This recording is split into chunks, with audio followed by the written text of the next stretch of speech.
کسی کی عمر چھوٹی ہے تو کیا ہوا، اگر وہ آپ سے بہت اچھی بات کر رہا ہے تو ہمیں اس کی بیعت بالکل کرنی چاہیے، اس کی پیروی کرنی چاہیے. اور سہیل آفریدی کی میں تو بیعت کر چکا ہوں، پتہ نہیں آپ لوگ کرتے ہیں کہ نہیں.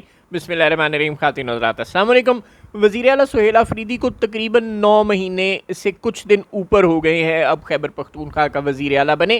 15 اکتوبر 2025 کو انہوں نے اپنے عہدے کا حلف اٹھایا تھا اور اب جولائی ختم ہونے کو ہے، لیکن سہیل آفریدی صاحب ایک بار بھی اسلام آباد کی طرف کوئی لانگ مارچ کرنے کے لیے نہیں آئے.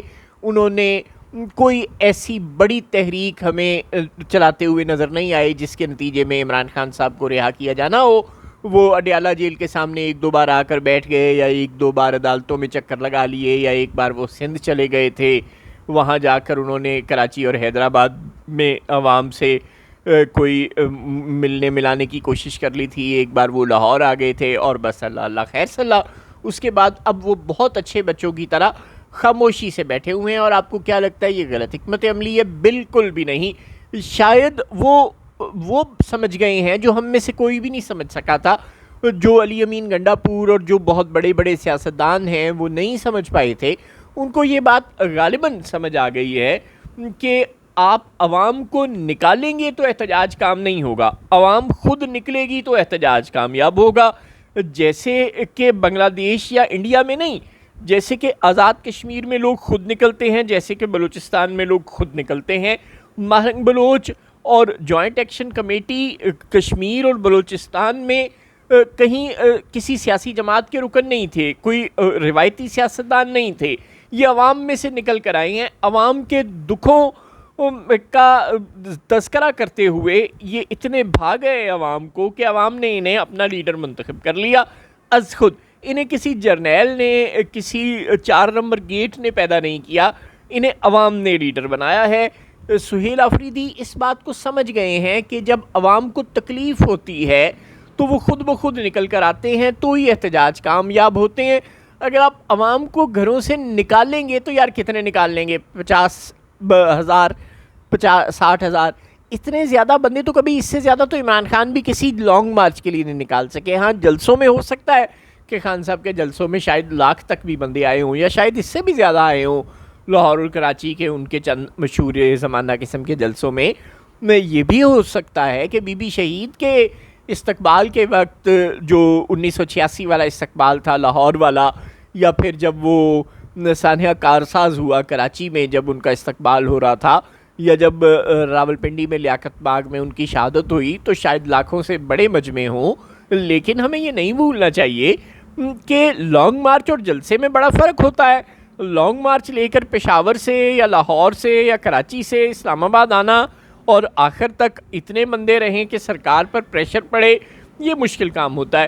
اور جب آپ اسلام آباد میں نہیں آ سکتے، یا کراچی میں نہیں آ سکتے، یا لاہور میں نہیں آ سکتے، یعنی سرکار کی ناک کے نیچے بیٹھ کر اس کو تنگ نہیں کر سکتے، تو مطلب آپ کچھ نہیں کر سکتے. گویا اگر آپ پورا آزاد کشمیر بھی بند کر دیں تو چونکہ اسلام آباد والوں کو یا راولپنڈی والوں کو کوئی تکلیف نہیں ہوتی، آپ کے اپنے ہی لوگوں کی زندگیاں پریشانی کا شکار ہوتی ہیں نا. یعنی کہ اگر آپ نے راولہ کوٹ بند کیا ہے تو وہاں سے ایمبولینسز کو گزرنے میں، یا بچوں کا دودھ خریدنے میں، یا سبزی خریدنے میں آپ ہی کے لوگوں کو مشکل پیش آ رہی ہوگی نا.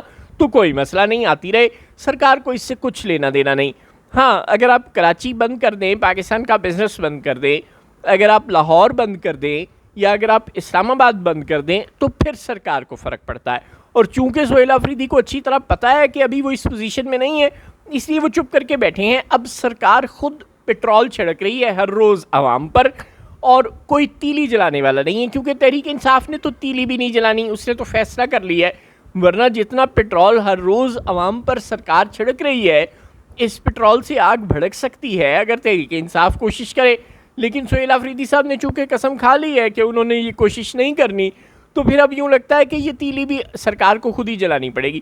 اور وہ کوششوں میں لگی ہوئی ہے. یہ جو آزاد کشمیر کے الیکشن اس نے 3 مرحلوں میں کیے ہیں، یہ جو ڈاکٹر مہرنگ کو 17 سال کی قید سنائی ہے، یہ جو بلوچستان میں بڑے بڑے احتجاج ہو رہے ہیں، یہ اصل میں سرکار کی کوشش ہے کہ یار اگر کوئی سیاسی جماعت ہمارے مقابلے پر احتجاج کرنے کے لیے نہیں نکلتی تو پھر ہم ایسا کرتے ہیں کہ خود ہی الٹی حرکتیں کرتے ہیں تاکہ عوام کو اتنا غصہ چڑھے کہ وہ بغیر کسی لیڈر کے لیڈر لیس پروٹیسٹ شروع ہو جائیں. اور دنیا میں کامیاب بھی لیڈر لیس پروٹیسٹ ہی ہوتے ہیں, لیڈرز ہمیشہ کمپرومائز کر جاتے ہیں.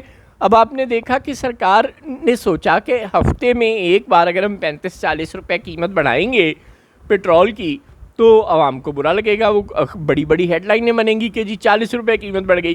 چنانچہ ان کا ہر روز 6-6 روپے قیمت بڑھا دیں گے, ہفتے کا 35-40 کا ٹارگٹ بھی پورا ہو جائے گا اور عوام کو بھی بے وقوف بنا دیں گے کہ جی ہم نے تو کل 5 روپے قیمت بڑھائی تھی, پرسوں ہم نے 35 پیسے کم کی تھی, اور اس سے پچھلے دن ہم نے 6 روپے بڑھائی تھی, اور اس سے اگلے دن ہم نے 10 پیسے کم کی تھی. گویا عوام کو بے وقوف بنانے کا سلسلہ جاری ہے. لیکن خیبر پختونخوا اور آزاد کشمیر اور بلوچستان کے لوگ شاید وہ کام نہیں کر سکتے جو لاہور, کراچی اور اسلام آباد والے کر سکتے ہیں. اور چونکہ سرکار کو یعنی پاکستان میں جو طاقت کے مراکز ہیں ان کو تکلیف صرف انہی جگہوں پر احتجاجوں سے ہوگی, کیونکہ ان کی زندگی میں ڈسرپشن یہی احتجاجوں سے آئے گی.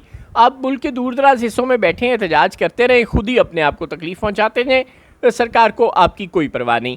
لہٰذا جب تک لاہور, کراچی اور اسلام آباد میں کچھ ایسا نہیں ہوتا کہ عوام باہر نکلنے پر مجبور ہو جائے یا زندگیاں متاثر ہوں طاقتوروں کی, اس وقت تک وہ کسی دور دراز کے علاقوں کے عوامی احتجاج پر کان نہیں دھریں گے. جب وہ دھریں گے ہی نہیں کان تو پھر سہیل آفریدی کو کیا ضرورت ہے 20-50 ہزار بندے لے کر اسلام آباد آنے کی اور 26 نومبر کی طرح یا مرید کے کی طرح پھر اپنے لوگوں کو گولیاں مروانے کی. پھر وہ ٹھیک کر رہے ہیں کہ گھر بیٹھے ہیں, ویری گڈ.